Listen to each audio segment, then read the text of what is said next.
everybody. I'm Jennifer Ashley Tepper, theater producer and historian, and I'm here with one of my best friends and favorite actors, Mr. Eric William Morris, star of King Kong. Oh my gosh, hi, how you doing?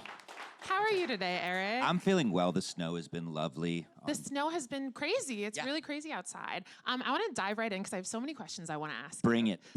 So my first question is, tell us just a little bit about yourself. Where are you from, and how did you first get into theater? Yes, absolutely. Well, I am from New Jersey, Bergen County, New Jersey. Glen Rock, population 12,000. It's about 15 miles northwest of Manhattan. I grew up just having nothing to do with theater at all. I played sports my entire life. I was completely obsessed.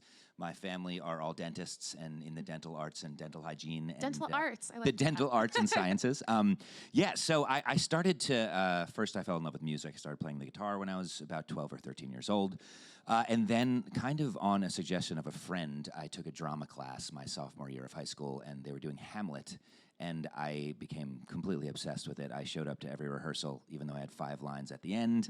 And then it just became what I wanted to do. Yeah. So that's pretty much the story of that. So we've been friends for many years. I've gotten to watch you star in so many different musicals and TV shows and projects, from Mamma Mia, Coram Boy, recently Songbird, the original Be More Chill. I also want to talk to you about, we'll get to all those shows, especially King Kong. You've had some interesting survival jobs over the years as an actor. Why don't you tell us about those? I have had so many interesting survival jobs as an actor, trying to be an actor. I guess the first one that pops in my head was a janitor. I went to school at Circle in the Square Theater School, which is kind of the only school that is attached to a Broadway house. So when I was there going to school, 25th Annual Putnam County Spelling Bee was there, which is actually one of my favorite musicals ever. Bill Finn, wonderful stuff.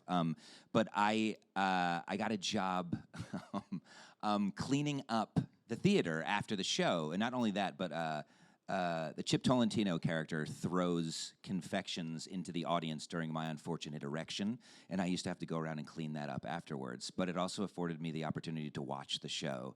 I think I saw that show about 70 times. But that was an incredible kind of survival job. Yeah, that was the one that I connected to the most. Sure. I love the story also you've mentioned to me before, that when you booked Mamma Mia on Broadway as Sky, you didn't want to leave them high and dry at the Circle in the Square, so you kept being a janitor during the day while you were rehearsing for Broadway. Or janitor by night, actor by day. Absolutely. I did that a couple times. The first 2 weeks of Coram Boy as well, I would rehearse and then come and watch the show and clean up afterwards. Amazing. Thank you. Amazing. Yeah. A few blocks away from where you're starring on Broadway in King Kong.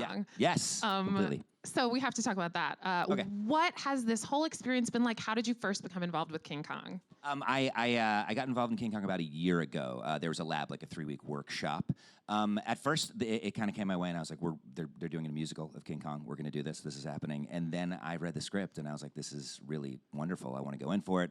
I auditioned. It was just a workshop at first. So I auditioned, got the part. We did it for 3 weeks, and I fell in love with the material and the people making it. And then about a month after that, they were like, do you want to do the actual gig? And I remember I was on top of a mountain snowboarding when I got the call with my brother, and I was like, yeah, I would love to do this with you. So, yeah. That's amazing that you were like adventuring when you found out, because the show is so adventurous and you're on top of giant things in the show. Good tie-in, Tepper. Wonderful. Good transition.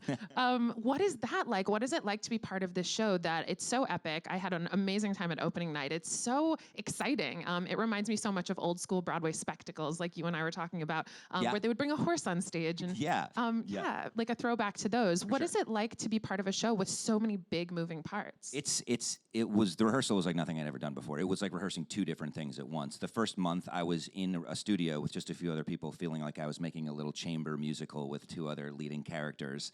And then the puppet of King Kong was on the Broadway theater being manned by like a house full of technicians and the puppeteers and the actors working it. And then about a month into that, we brought the whole thing together. So we had like a month of full-on tech, but it is unlike anything I've ever performed in before.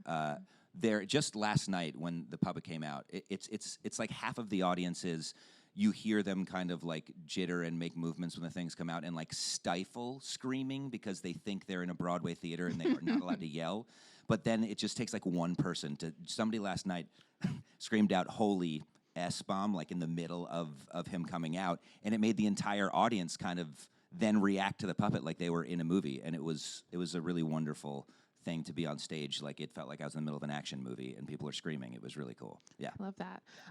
You bring so much humanity to Carl Denham. I feel like, I've seen you be in so many new musicals where you're playing like a real person who lives and breathes, as opposed to, I don't know. But it's so clear that like one of your specialties is developing new musicals. Do you feel like other new musicals you've developed have prepared you for this big one? Yeah, absolutely. The thing about this one that's pretty wonderfully specific is that it is written like a three-hander play, and then there's a musical. There are three principal characters that have the scenes, and there's only two of us that really sing, and then there's the whole thing that happens when we're with King Kong. So something about this that's felt wonderful is in the room, all the creative team, the director, the book writer, the composer, were so game to make stuff fit around us, and so it felt like, had I not had the experience of building roles in original musicals and realizing like what I could ask for, and if something wasn't working, to talk to somebody, I don't think I would have been able to do this, because there's many things in there that were a result of a conversation I had with the playwright, really, which felt like I don't think I would have had the guts to do that had I not tried that before or realized I could. Do you know what I mean? Totally. Yeah. I love that. So talking about new musicals, you and I know each other because we work a lot with musical theater writer Joe Iconis on all of his projects and shows. Indeed. And so we actually met like 10 years ago doing Things to Ruin, which is his show, worked on Blood Song of Love together, which you starred in, the original Be More Chill, where you played the Squip. Tell us about your involvement with like Joe and with the family, and what being part of that has been like throughout your career. Yeah, it's become a creative home for me, being here. I was going to say home away from home, but it's actually like home at home. It's been 10 years. I auditioned like any other audition, just like looked up his stuff, auditioned for Things to Ruin, didn't know what I was getting into, and then just created these lifelong friends that I continuously do concerts with him and everything like that. And I remember there's been moments in my life where I like headed out to LA for like 3 or 4 months to do the pilot season thing, to be like, I'm going to be a film actor, I'm going to be a television actor, and if I have to move across the country, then I have to do that. And I did that, and I fully committed to it. And I remember coming back home after it and being like, that didn't go how I wanted it to go. I kind of missed that sense of community, and I couldn't really like put my finger on it. But I remember doing one of his concerts like the week after I got back, and I was like, okay, yep, this is what's missing. This is exactly. I don't really know many other kind of groups of people who do things like that. I mean, Joe writes everything. Joe brings us all together, but we do a Christmas show every year. This is like 11th year we're going to do it. And putting on concerts with him does feel like coming home with family. It's been awesome, yeah. It's very funny, we were here after Brandon Uranowitz, who also is part of the family and has been part of the Christmas show. It feels like we've just built this family of artists that we all kind of support each other. Right before I came here, I was watching you sing Wave on YouTube, which is a song of Joe's that you've done in concert. And it's just interesting how we've built so many different things together that are now taking root. I know. Yeah. It's bizarre. Yeah, I was thinking about it. It's with Joe and everybody. It's also like since Blood Song of Love in 2010, which is the first opportunity anybody ever gave me to like play a leading man in a musical. I was like 26, 27, and I felt like since then I have, this is bizarre, but I have like originated or like been a part of full productions of 10 new musicals since that time. And that full on started up that addiction for me. So when you ask about like, what was it like creating this role? It's like because of all of that, you like I chase after that experience, like full on now. It's become sort of a calling for me to like go after creating new roles in musicals, yeah. I like to say it out loud, but Blood Song of Love is just like one of our favorite musicals, both of our favorites, and Joe's. Say it out loud, baby. Say it out loud, and I'm saying out loud that I feel like we're going to do it again at some point. Yeah, absolutely. I feel like we're going to do it again. So it was Ars Nova's first musical that they did to that degree, and we just had the best time. And you look up some clips on YouTube of Eric performing it. It's like, it's so good. I also believe you were at every performance. I think I missed like 2. She missed 2 performances. She missed 2, and she still regrets it. I do. Yeah, it was like a 35 performance thing, and you and Joe were both there at every single one of them. Yeah, that show meant a lot to us, and I think it Completely. is part of what you're talking about. It built this artistic foundation that we all have together now. Full on. And also like the theme of that show has become sort of like a motivational thing I think about this man who has a mission, he has a goal, and no matter what the world thinks of him, he does not worry about the reality of his situation. He stays the course. And that feels like what we do as artists is like you're consistently and constantly just barraged by people telling you what you're doing wrong or telling you what you need to fix or telling you different ways you could do things, but you gotta like stay true to the course. And I think that that's become a rallying call for all of us, really. Absolutely. What is it like to contend with reviews and with this public opinion world? We've talked about this before, but you've done a lot of shows. You've done some that have gotten good reviews, some that have gotten bad reviews. What is it like to go on stage after knowing a show got bad reviews? Like, how do you deal with this? It is an unbelievable experience. So King Kong just opened, and I haven't read like the New York Times review, but what I've been told is that it kind of turned into two critics sort of like taking jabs at it, and it kind of like evolved into a little bit of like a snark fest. And so I purposefully did not want to read any of them and don't ever read them. And that started a couple years ago. After you read a review that points out things that you're doing incorrectly or that they don't like you doing, it's hard to stay focused on it as you go out the next day and do it. So it's like the following day it felt like I had caught a disease a little bit. Like friends were texting me like and sort of cryptically not wanting to mention why, but being like, yo, keep your head up, dude. Like, you're doing good stuff out there. It's like, I'm not dead. Like, if somebody didn't like my musical, that's cool. Like I'll figure it out, and also I continue to believe in what I believe in, and I'll continue to do this. But I think what sort of like summed it up is like my very best friend who I've known since I was 5 years old, Rob Ferrari, and his wife Mary, who grew up in New Jersey as well. They still live there, have nothing to do with what we do, but Mary is a principal in elementary school. So they came the performance after opening, and they had read this review, and they were like, hey, man, like, how's it going, in the dressing room afterwards? And I was like, great, I heard we got like trashed. And they were like, yeah, you didn't read it? And I was like, no. And then we got in this conversation, why? And then what we sort of concocted, which I love, after we had a couple of drinks in the dressing room, and afterwards, the analogy that best fits why not is Mary's in education. And I was like, let's say that you're teaching high school literature, right? And you go in and you feel like you're doing a great job. You do it for a couple of months. Somebody comes and watches you, writes about it. Like everybody's read it that you know of. The students that you are teaching have read it.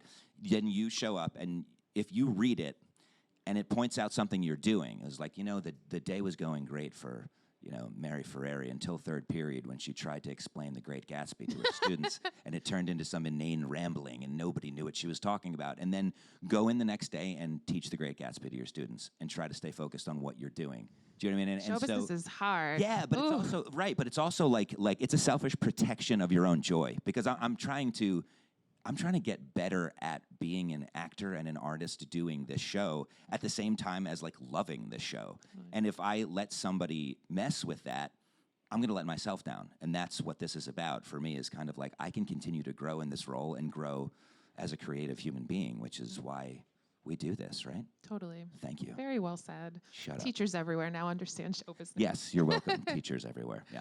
I want to ask you about, what is it like to be married to someone in the business? You're married to Elise Allen Lewis, one of the most brilliant actresses, and she's so wonderful. What is that like to navigate? Yeah, my lovely wife, Elise Allen Lewis, is sitting right over there. Hi, how you doing? Thanks for being here. I was just thinking about this. It's two things. One is like you have your biggest fan there at all times, but the other thing that has cropped up in our relationship that I am so grateful for is that we're like each other's BS indicator a little bit. Like, well, a little bit of like, when thinking about doing a project, or when thinking about, hey, what are you afraid of about this? And are you afraid of it because it's real, or because of that thing you told me about that happened when you were 7 years old? And isn't it time to move on past this? Because if we're going to continue to grow as artistic people, don't we want somebody to push us past those fears? So it's been like having all that wrapped up into one human being that I wake up with every morning, and it's been a gift. She's pretty cool. Hi. Hi. What are the things, when you think about your career in the future, are there any things that you're like, I need to do that, I need to do this Shakespeare, or I need to do this kind of TV show? Like, what are those future hopes in your head? Yeah, there's one thing. When I was 18 years old, I played George in Who's Afraid of Virginia Woolf, who's like a mid-50s character in this Edward Albee play that like changed the way I thought about theater. It was student directed by Johnny Barron, who I will see at King Kong on Saturday night. But it changed my like way of behaving on stage as an actor. And so I want to play that role again when I'm age appropriate. I want to do that. I want to do things that I did when I was a kid that I can do later professionally. I think that's the main one. Is I want to play George in Virginia Woolf when I'm like 50 years old. I think you're going to do that. Thanks, I Jen. think that would be really great. I think so too. Can you talk more about what are the physical challenges now in this really demanding role in this show? Like, what are you doing to prepare yourself as an actor every day, physically and emotionally and mentally, to do such a heavy load in this performance? Yeah. You know, it's funny that all changed about 2 days ago. I threw my back out and then had to do the show, and so you learn like really quickly what you are able to do and like how much you need to put into it. But this is a very physical role, and I honestly, like, all through previews was a little bit of like a war battle zone of when can I rest and when do I need to get up. And I actually put this in one of your Untold Stories of Broadway's books. I run the stairs in the balcony of the Broadway theater before shows for about 10 minutes to get my heart pumping, and the ushers think it's hilarious. So that's something that I do to like go, because when the show starts, when I walk out on stage, until it's about a half an hour journey from me walking out on stage to me climbing like a big web and yelling the end of a song. And when I walk off stage and get my first break, it's just sweat.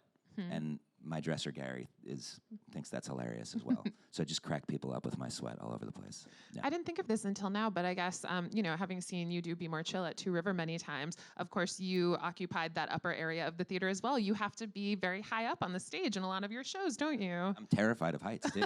Like, completely terrified. I have nightmares. I have nightmares about stuck on bridges that are falling down around me. So it's quite a growing experience to be like, all right, like, learn this song, learn it in a key, then they switch the keys on me through previews of King Kong, and then don't worry about falling off the thing. I'm in a harness and it's fine, but it still makes you breathe differently when you're afraid of something. So it's been like an added challenge that turned into sort of a rewarding thing to be like, I can do this. I can conquer this thing. Still have nightmares, but I can conquer this thing, yeah. I'm really looking forward to Who's Afraid of Virginia Woolf from Heights. I think you're going to do it like on a bridge. Yeah. That's going to be the concept. A site-specific, like Brooklyn Bridge, Who's Afraid of Virginia Woolf. That'll be good. Cool. Can you talk about on King Kong? You know, there's so many people in that theater making this show happen that aren't on stage. It seems like the show is a crazy support system. Who are you working with backstage that's been part of the journey? You know, there are obviously like the stagehands, the union are incredible with this, but there's also watching the puppet being operated by, there's 10 actors on stage who are primarily actors and dancers and movers, and almost maybe 2 of them have puppeteering experience. So watching them go through this every night is incredible.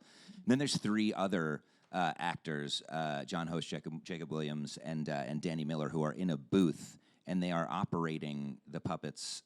Danny does like the facial muscles, John does the voice, Jacob calls the whole thing over in-ear monitors, and their track is fascinating to me. I mean, it's like the actors on stage who are controlling the puppet have in-ear monitors, and they are on their own wavelength. I mean, somebody's yelling like, right foot, go, left foot, go, jump, and I'm on stage just acting in what feels like a different play sometimes. Yeah. So it does feel like an old school Broadway spectacle where they used to pull horses out on stage and who knows what's going to happen. You know what I mean? Yeah. What are you looking forward to about like the next couple months and the next leg of the run now that you're open?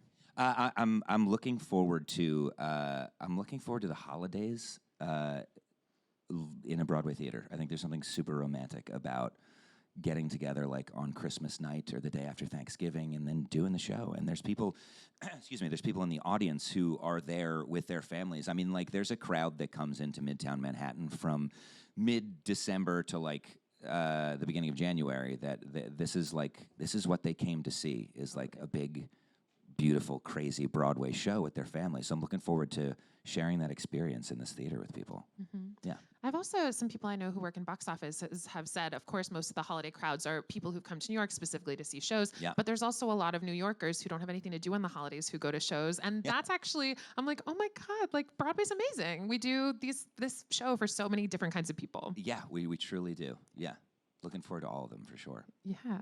I think we have some time for questions from the audience. Do it. Hi. Hi, how you doing? Good. So I haven't seen the show yet, but my roommate has been telling me like all these things that I need to go see it. But I was just wondering, what was the audition process like just for the show? I know you did like the workshop before, but I heard a lot of crazy things about auditions, so I just kind of wanted to hear about the experience. Yeah, absolutely. Throw that out for me for sure. My audition What's the word I'm looking for? Process. Thank you. I'm articulate. People write words so that I can say them. I don't have to think about them. My audition process was pretty actually like any other show. I didn't have to do a lot of the heavy lifting, literally, of the puppet. But the people who are controlling the puppet, the King's Company, they had like a 3-hour strength and conditioning call. Where they needed to like lift each other up, and a few of them are from Palapolis Theater Company that does a lot of that physical acting. So they went through a lot to get those parts for sure, and to hear them tell about it is fascinating as well. Yeah. Hey. Hi. Hi. How are you? I'm doing well. How are you? Good, thank you. Oh, wonderful. So I have a question. Going into a story that has been around for decades, wondering, did you watch the previous versions of this story, and like, how did that influence you, if you did? Yeah, absolutely. I fully did. The original movie that came out in 1932 was the first one. I guess it's kind of like the closest story that ours is based on. The interesting thing about this character, Carl Denham, that I'm playing, is in our story, it's sort of a combination of two different characters. There's usually a love story in King Kong between with Jack, yes, with a character called Jack that usually saves Anne. He scales up the Empire State Building to save her. He saves her from King Kong on the island, but they have done away with that story in order to give our female protagonist more agency, really, in order to make her make decisions, to give her the ability to escape her own thing, and also when she makes decisions about bringing the creature back to New York, they want her to feel responsible for that as well. So with this character, they gave that Jack Driscoll dreamerness to this guy as well. So in a lot of the old versions, Robert Armstrong played Carl Denham, Jack Black played Carl Denham, but he is a filmmaker, and he's there to get the shot, and then when things fall apart, they fall apart in a different way. For me, it kind of is like I have to come up with a different dream now, and it's been really cool because it feels like you could stay true to the original, but it's a brand new story as well, which is nice. Yeah. Thank you. No, thank you for asking. Appreciate it.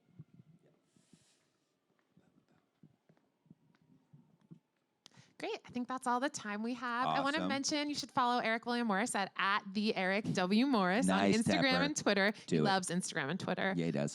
Go see King Kong. It's amazing. It's so exciting. Thank you for being here with us today. Thank you for doing this. Appreciate it, guys. Thank you very much. being here. Thank you.